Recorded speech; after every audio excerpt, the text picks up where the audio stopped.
ത്രിതല പഞ്ചായത്ത് തെരഞ്ഞെടുപ്പിന് പോളിംഗ് ബൂത്തിലേക്കുള്ള സാമഗ്രികൾ തയ്യാറാക്കി. കാളികാവ് ബ്ലോക്കിന് കീഴിലെ 7 പഞ്ചായത്തുകളിലുമുള്ള 266 ബൂത്തുകളിലേക്ക് തെരഞ്ഞെടുപ്പ് സാമഗ്രികൾ പാക്ക് ചെയ്തു.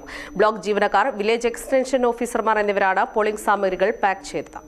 കാളികാവ് ബ്ലോക്കിന് കീഴിലെ 266 പോളിംഗ് ബൂത്തുകളിലേക്ക് ഓരോ ബൂത്തിലേക്കുമായി ഓരോ തുണി സഞ്ചിയിലാണ് സാധന സാമഗ്രികൾ പാക്ക് ചെയ്തത്.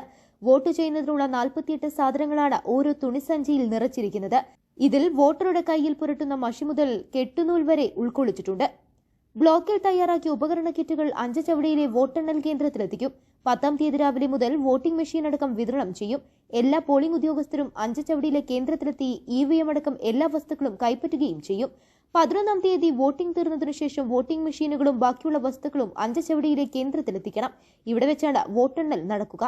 Assistant returning officer R. Jyothish, assistant BDO M. Abdussamad, ഹരിത ഇലക്ഷൻ ഓഫീസർ NT. പ്രശാന്ത് എന്നിവർ നേതൃത്വം നൽകി. ബ്ലോക്ക് പഞ്ചായത്തിന് കീഴിലെ 7 പഞ്ചായത്തുകളിലേക്ക് ആവശ്യമായ പോളിംഗ് ബൂത്തുകളിലേക്ക് ആവശ്യമായ കിറ്റുകളാണ് ഇവിടെ ഒരുക്കിക്കൊണ്ടിരിക്കുന്നത്. ഒട്ടാകെ 266 ബൂത്താണ് കാളികാവ് ബ്ലോക്ക് പഞ്ചായത്തിൻ്റെ കീഴിലുള്ളത്. അപ്പോൾ അതിന് ഓരോ കിറ്റിലും 48 ഐറ്റമാണുള്ളത്. അത് കൂടാതെ ഉള്ളത് നമ്മുടെ വോട്ടിംഗ് മെഷീനും, അതായത് കൺട്രോൾ യൂണിറ്റും 3 ബാലറ്റ് മെഷീനും കൂടെയാണ്. അതും ഈ സാധനങ്ങളെല്ലാം കൂടെ നമ്മുടെ വിതരണ കേന്ദ്രമായ അഞ്ചച്ചവടി ഹൈസ്കൂളിൽ വെച്ചിട്ട് 10-ാം തീയതിയാണ് വിതരണം ചെയ്യുന്നത്. അതായത് വോട്ടെടുപ്പിൻ്റെ തലേദിവസം മുതൽ വിതരണം തുടങ്ങുന്നതാണ്. അപ്പോൾ അതിനു വേണ്ടിയിട്ടുള്ള ഒരുക്കങ്ങളാണ് ഇവിടെ എല്ലാവരും ചേർന്ന് നടത്തിക്കൊണ്ടിരിക്കുന്നത്. News bureau, Kalikavu.